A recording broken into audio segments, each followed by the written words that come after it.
ગાંધીનગર સિવિલમાં ઓગસ્ટમાં 70,000 થી વધુ ઓપીડી નોંધાઈ। તાવ, શરદી, ઉધરસ જેવા કેસો વધુ નોંધાયા છે।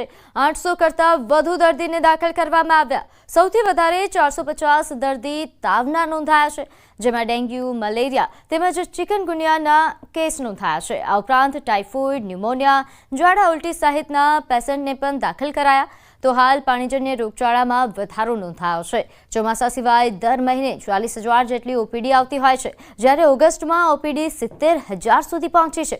સૌથી વધુ બાળકો, પ્રસૂતા અને ડાયાબિટીસ તેમજ બીપીના દર્દીમાં બીમારીઓ વધુ જોવા મળે છે। ઇન્ડોર અત્યારે અમારો 800 છે। ડેલી આઈપીડી અમારે 200 પેશન્ટ્સ જેટલા ઇન્ડોર થાય છે।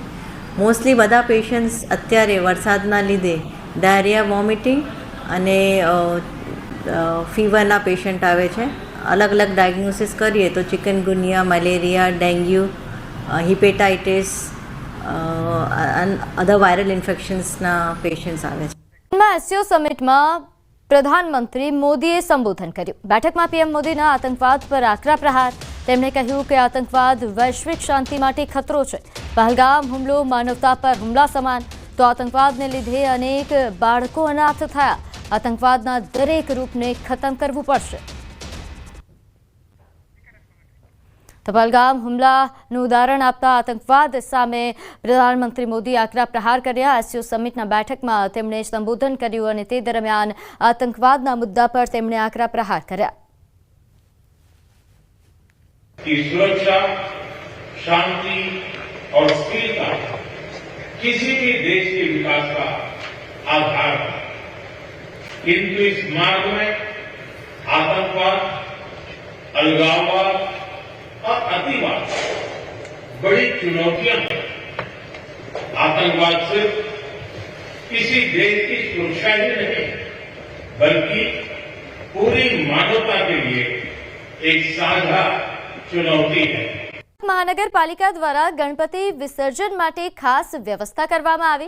શહેરના વિવિધ ઝોનમાં કુલ 22 જેટલા કૃત્રિમ તળાવ તૈયાર કરવામાં આવ્યા છે। છેલ્લા 6 દિવસમાં આ તળાવોમાં 4,712 જેટલી મૂર્તિઓનું વિસર્જન કરવામાં આવ્યું છે। ઉપરાંત અહીં વિસર્જિત થતા ગણપતિના વસ્ત્રોનો પુનઃ ઉપયોગ કરવાની વ્યવસ્થા પણ ગોઠવાઈ છે। આ આભૂષણો અને વસ્ત્રોમાંથી નવરાત્રી પોશાક તૈયાર કરાશે।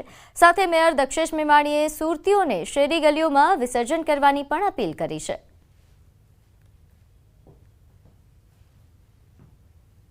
છેલ્લા ઘણા વર્ષોથી તાપી પ્રદૂષિત થતી હતી, એટલે આપણે તેમાં વિસર્જન નથી કરતા।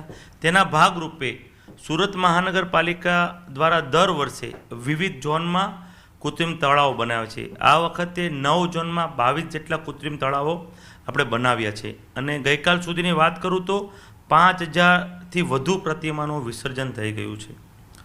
હું તમને વાત કરું તો ત્યાં આ વખતે સીસીટીવી કેમેરા, આખી રાત લાઇટની પણ વ્યવસ્થા કરી છે।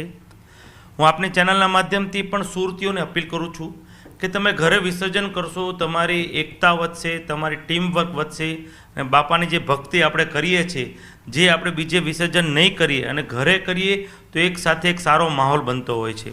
વિઘ્નહર્તા ભગવાન ગણેશનો ઉત્સવ ચાલી રહ્યો છે, ત્યારે આગામી દિવસોમાં વિસર્જનની તૈયારીઓ શરૂ થઈ ચૂકી છે। જોકે ઘરમાં બેસાડવામાં આવતી મૂર્તિઓનું વિસર્જન શરૂ થઈ ગયું છે। 5 દિવસ થઈ ગયા છે અને આગામી 5 દિવસમાં વિસર્જનની પ્રક્રિયા મોટા પ્રમાણમાં થવાની છે। સુરતમાં 1 લાખ કરતાં વધુ પ્રતિમાનું સ્થાપન થયું છે, ત્યારે સુરત મહાનગરપાલિકાએ અલગ અલગ 8 ઝોનમાં 22 કરતાં વધારે કૃત્રિમ તળાવો બનાવ્યા છે, જેમાં પીઓપીની 5 ફૂટ કરતાં નીચે મૂર્તિ હશે તેને વિસર્જિત કરવામાં આવશે અને તેનાથી તમામ મોટી મૂર્તિ હશે તેને દરિયા તરફ એટલે કે ડુમ્મસ અને હજીરા તરફ વિસર્જન કરવામાં આવશે। ખાસ કરીને લોકોની ધાર્મિક લાગણીના દુભાઈ તેને લઈને સુરત મહાનગરપાલિકાએ અલગ અલગ વિસ્તારો એટલે કે 8 ઝોનમાં 22 જેટલા કૃત્રિમ તળાવો બનાવ્યા છે અને આ તમામ તળાવોમાં વિસર્જન કરવામાં આવશે પીઓપીની 5 ફૂટ કરતાં નાની મૂર્તિ। જો કે 5 દિવસના ગણપતિનું વિસર્જન ગઈકાલ મોડી રાતથી સવાર સુધી ચાલ્યું છે અને અને આગામી દિવસમાં જ્યારે વિસર્જન છે તેને ખાસ ધ્યાન રાખવામાં આવ્યું છે. ખાસ કરીને જે જગ્યા પર વિસર્જન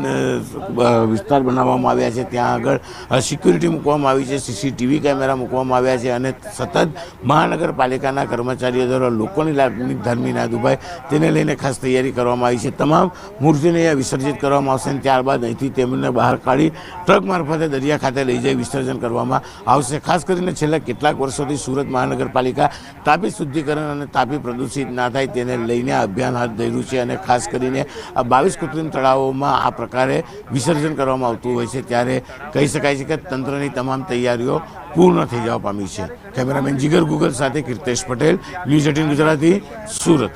રાત્રિને આડે હવે બસ ગણતરીનો જ સમય બાકી રહ્યો છે ત્યારે બીજી તરફ રાજકોટ સહિત સમગ્ર ગુજરાતભરમાં ઠેર ઠેર પ્રાચીન તેમજ અર્વાચીન રાસોત્સવની તડામાર તૈયારીઓ કરવામાં આવી રહી છે.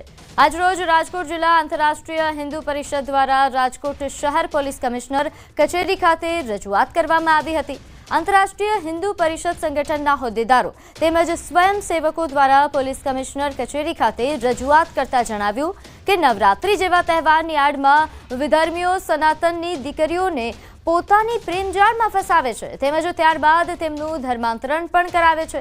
ડિસ્કો દાંડિયા જેહાદી માનસિકતા ધરાવતા લોકો માટે પ્લેટફોર્મ પૂરું પાડે છે જેથી દર વર્ષે અનેક દીકરીઓ જેહાદનો શિકાર બની રહી છે ત્યારે ડિસ્કો દાંડિયામાં સનાતનીઓ સિવાય વિધર્મીઓને પ્રવેશ નિષેધ કરવામાં આવે. વિધર્મીઓને નવરાત્રી સાથે કોઈ પણ લેવા દેવા નથી તેમ છતાં તેઓ શા માટે ડિસ્કો દાંડિયામાં જોડાય છે? ન તો તેઓ મૂર્તિ પૂજામાં માને છે, ન તો ભગવાનમાં માને છે કે ન તો માતાજીમાં માને છે ત્યારે તેમનો પ્રવેશ નિષેધ કરવામાં આવે તે પ્રકારની રજૂઆત રાજકોટ જિલ્લા આંતરરાષ્ટ્રીય હિન્દુ પરિષદ દ્વારા કરવામાં આવી. કે નવરાત્રીમાં કોઈ સનાતનીઓ સિવાય વિધર્મીને પ્રવેશ નિષેધ કરવામાં આવે, કોઈ પણ વિધર્મીની અંદર એન્ટ્રી આપવામાં ન આવે કારણ કે સનાતન ધર્મમાં એ લોકોનું કાંઈ કામ નથી. તેમ છતાં પણ આ લોકો ડિસ્કો દાંડિયામાં આવે છે શા માટે? ન તો એ લોકો માતાજીને માનતા નથી, એ ભગવાનને માનતા, તો પણ એ લોકોની આવે છે શા માટે? અને જેહાદી માનસિકતા ધરાવતા લોકો જે છે એ ડિસ્કો દાંડિયાવાળા પ્લેટફોર્મવાળા એ લોકો એનું પ્લેટફોર્મ અત્યારે પૂરું પાડે છે. એટલે એ લોકોને પણ અમે રજૂઆત અત્યારે કમિશનર સાહેબને કરશું કે જે આયોજકો છે એને અમે રૂબરૂ વાતચીત કરીશું કે આ વિધર્મીને પ્રવેશ નિષેધ કરવામાં આવે, અંદર નો એન્ટ્રી જ કરવામાં આવે. કોઈ પ્રકાર મહત્વના સમાચાર. અહીં ગેસના ટેન્કરમાં લીકેજ થતા અફરાતફરી મચી ગઈ. પ્રાંતિજના સલાલ પાસે ગેસનું ટેન્કર લીકેજ થયું. અમદાવાદ હિંમતનગર નેશનલ હાઈવે પર ગેસ લીકેજની ઘટના સામે આવી છે. ટેન્કરમાંથી ગેસ લીકેજ થતા રોડ બંધ કરાયો છે. તો અમદાવાદ હિંમતનગર નેશનલ હાઈવેથી આ મહત્વના સમાચાર. ટેન્કરમાંથી ગેસ લીકેજ થતા રોડ બંધ કરવાની ફરજ પડી, જેને લઈને વધુ વિગત સાથે આપણી સાથે સંવાદદાતા ઈશાન જોડાઈ ગયા છે. ઈશાન, શું વધુ અપડેટ? જી બિલકુલ ચોક્કસ કે હિંમતનગર અમદાવાદ જે નેશનલ હાઈવે છે, નેશનલ હાઈવે પર અચાનક ટ્રેકમાં ટેન્કરમાંથી ગેસ લીકેજ થયો હતો અને ગેસ લીકેજ થતા જ અફરાતફરી જેવો માહોલ સર્જાયો હતો.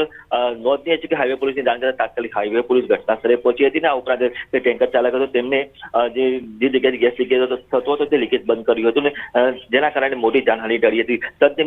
આ સમગ્ર મામલે પહેલા તો હાઈવે પર ટ્રાફિક જે હાઈવે પર વાહનો ચાલતા હતા તે બંધ કરાયા હતા કારણ કે કોઈ અનિચ્છનીય ઘટના ન બને તેના ભાગરૂપે બંધ કરવામાં આવ્યો છે. ત્યારબાદ ટેન્કર લીકેજ બંધ કરવાથી અત્યારે હાલ હાઈવે પર પુનઃ વાહન વ્યવહાર ચાલુ થયો છે.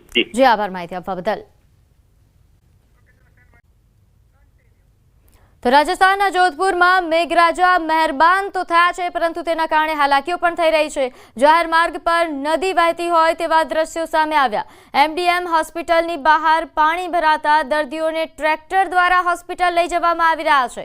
તો જોધપુર જિલ્લા કલેક્ટરે જિલ્લાની તમામ સરકારી તેમજ ખાનગી શાળાઓમાં રજા જાહેર કરી છે. જાહેર માર્ગો પર પાણી ભરાતા રાહદારીઓ પરેશાન થઈ રહ્યા છે. રાજસ્થાનના જોધપુરના આ દ્રશ્યો છે. અલગ અલગ તસવીરો. અહીં હોસ્પિટલમાં પાણી ભરાતા દર્દીઓને હાલાકી. તો હિમાચલ પ્રદેશના કિન્નોર કૈલાશમાં શિયાળાની ઋતુ પહેલા હિમવર્ષા થઈ. એક તરફ ભારે વરસાદના કારણે પહાડો ધસી રહ્યા છે ત્યારે હિમાચલ પ્રદેશનું વાતાવરણ કંઈક અલગ જ અંદાજમાં જોવા મળ્યું. તો કિન્નોરના કૈલાશમાં શિયાળાની ઋતુ જેવા દ્રશ્યો સામે આવ્યા. અહીં હિમવર્ષાથી ચારે તરફ બરફની ચાદર છવાઈ છે। આ આહલાદક દ્રશ્યો હિમાચલ પ્રદેશથી સામે આવી રહ્યા છે। નોંધનીય છે કે ઉત્તર ભારતમાં હાલ વરસાદની પરિસ્થિતિ છે, ભારે વરસાદ પડી રહ્યો છે। અલગ અલગ જગ્યાઓથી ભારે વરસાદના તાંડવની તસવીરો સામે આવી રહી છે, પરંતુ હિમાચલ પ્રદેશનો અંદાજ જ અલગ આવ્યો। અહીં જે દ્રશ્યો સામે આવી રહ્યા છે કૈલાશ પર્વત કે જ્યાંથી આ દ્રશ્યો સામે આવ્યા, તો હિમાચલ પ્રદેશના કિન્નૌર જિલ્લામાં નિગુલસારી સ્લાઇડ પોઈન્ટ પરથી ફરી પથ્થર પડવાની ઘટના બની। અહીં પથ્થર પડવાની ઘટનાઓ વારંવાર બનતી રહે છે। આના કારણે રાષ્ટ્રીય ધોરીમાર્ગ 5 સંપૂર્ણપણે બંધ છે, જેના કારણે ટ્રાફિકની અવરજવર બંધ કરાઈ, તો કાટમાળ દૂર કરવા માટે મશીનરી તૈનાત કરવામાં આવી છે, પરંતુ સતત પથ્થરો પડવાના કારણે કામમાં અવરોધ આવી રહ્યો છે।